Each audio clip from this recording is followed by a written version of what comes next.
because fractions are division, we can write a fraction as, let's go back to 3 over 4, okay? Or we can write it as 3/4, right? Or we can write it as 3 divided by 4. Or we can write it, as we're going to discuss today, 3/4.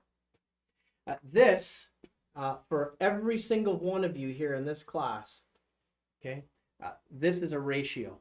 You'll see this on prints all the time, okay? So how we read this is 3/4, or 3:4. So we might have a print that we need to scale it, right? You've probably seen this on a print, 1:2 scale, right? What does that actually mean? It actually means half scale. That's all it means, right? So the print that you're looking at, the actual size, not the dimensions. The dimensions will all read what you actually need to make it, right? But instead of drawing a line that's 2 feet long, I only draw a line that's 12 inches long, but I will still say that it's 2 feet from here to here. So the dimensions are correct, but the scale is reduced, right? So I only draw the drawing half the size of what it will be in real life, but I still label it properly, right? Because I want you to make this 2 feet long, but I'm only going to draw it 1 foot long because I don't have enough space. So that's what scale is, right? Is when we need to create, that in our world, create a drawing that is very clear about what we need to manufacture or create, but we have to think about limited space. So construction guys, you're going to see this the most, right? So you'll get these prints that you can lay out on your desk of a full house.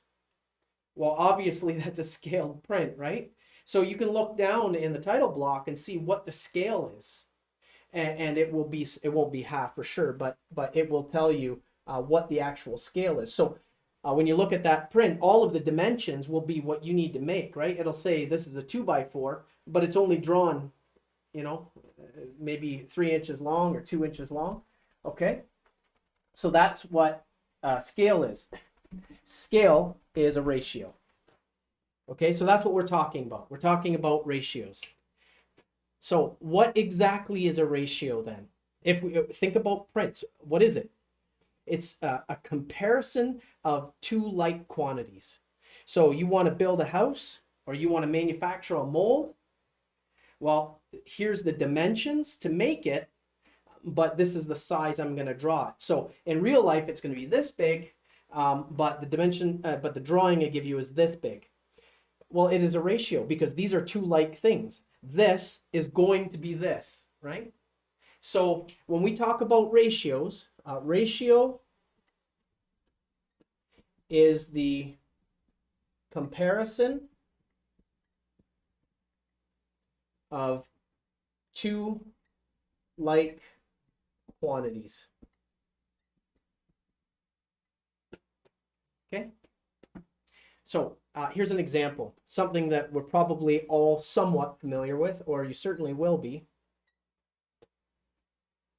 If you've ever opened up the top of a drill press, flip the lid up, and you see there's belts, right? Or if you've ever looked at the top of a mill or the inside of a lathe, wherever you would find pulleys. So, you've got your bolt in the middle that holds your pulley down, and then you've got this belt that goes around the two pulleys. Well, what is the purpose of having two different size pulleys?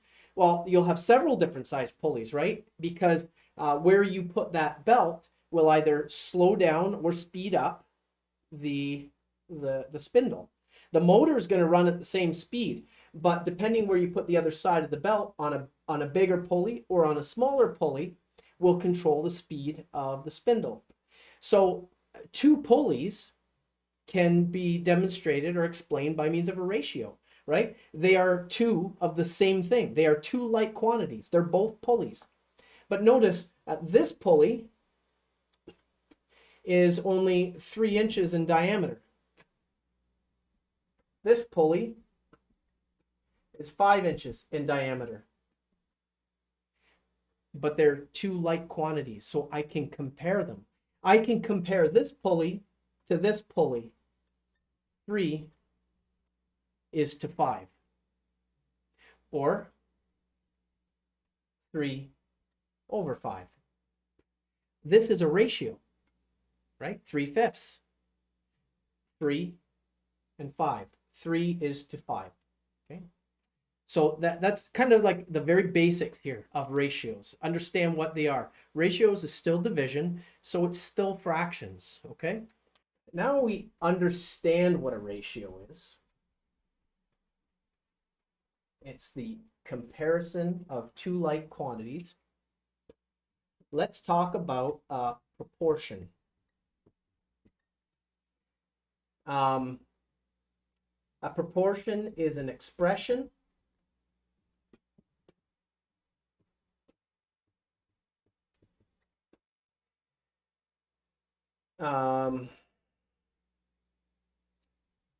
that states the equality of two ratios. Now this is very important, okay? I need you to, let's break down the description. We know what a ratio is, okay? 3/5, okay? Or 3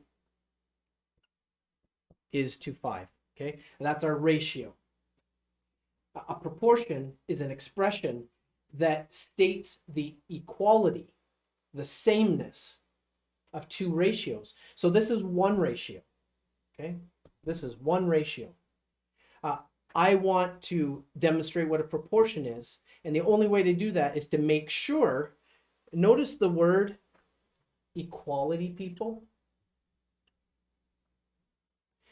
The equal sign is the law here. In other words, anything I'm about to write has to be true, has to equal this side.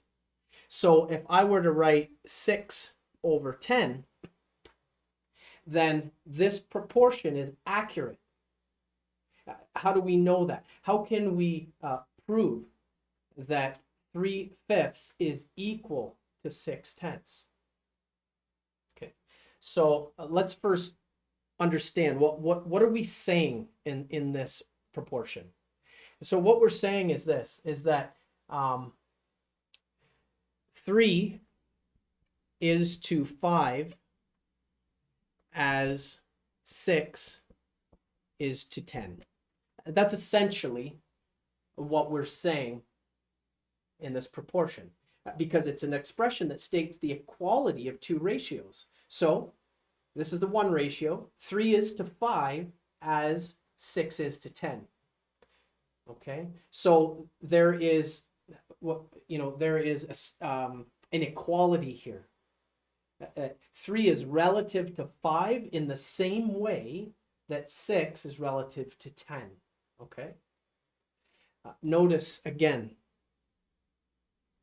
this equal sign. Okay, we can't have a proportion that looks like this. We can't have a proportion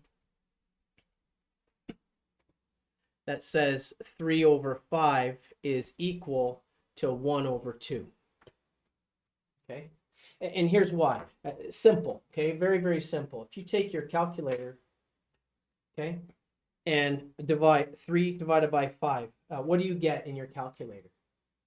You get 0.6, right? 3 divided by 5 is 0.6. So if I divide 6 divided by 10, I should get 0.6, because the equal sign says it's true. If this fraction, when I solve it, does not equal this fraction, the proportion is not true. Therefore, I am not comparing two equal ratios. That's this case right here, right? 3 divided by 5 is 0.6, but 1 divided by 2 is 0.5. So this is really important to understand what a proportion actually is. Okay, I cannot compare, I cannot prove the equality of two ratios if they don't equal the same thing. Okay, so just that's what we need to understand is the difference of these two things. A ratio is just the comparison of two like quantities, like we talked about the pulleys. Essentially, then, if we were to do a proportion based on the same scenario of pulleys, right? We would have something here. I'll bring up this page here for you to have a look at. Okay, so let me zoom in a bit. Look at these two pulleys on the right-hand side here. Okay, so you have here, you have a pulley. The small pulley on the left here is 3, and the large pulley on the left is 5. So the ratio is 3 to 5. The small pulley on the right is 6, and the large pulley on the right is 10. Now, remember what we talked about with the example of the pulley in our ratio demonstration, that we are comparing one 3-inch pulley to one 5-inch pulley because they are the same quantities, right? They're the same thing, so we can compare them. But now we can compare two sets of pulleys to one another.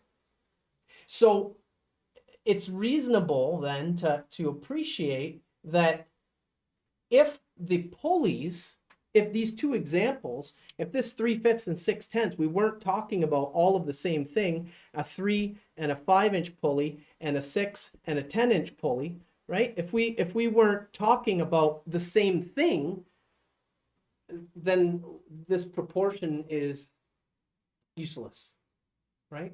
Now that's not to say that we can't have two fractions that are true to one another, but proportionate to one another, but we have to think about its application, right? When we're comparing ratios to one another, then we're talking about a proportion. We're talking about one ratio to the other ratio. In other words, I'm saying that this ratio is equal to this ratio, right?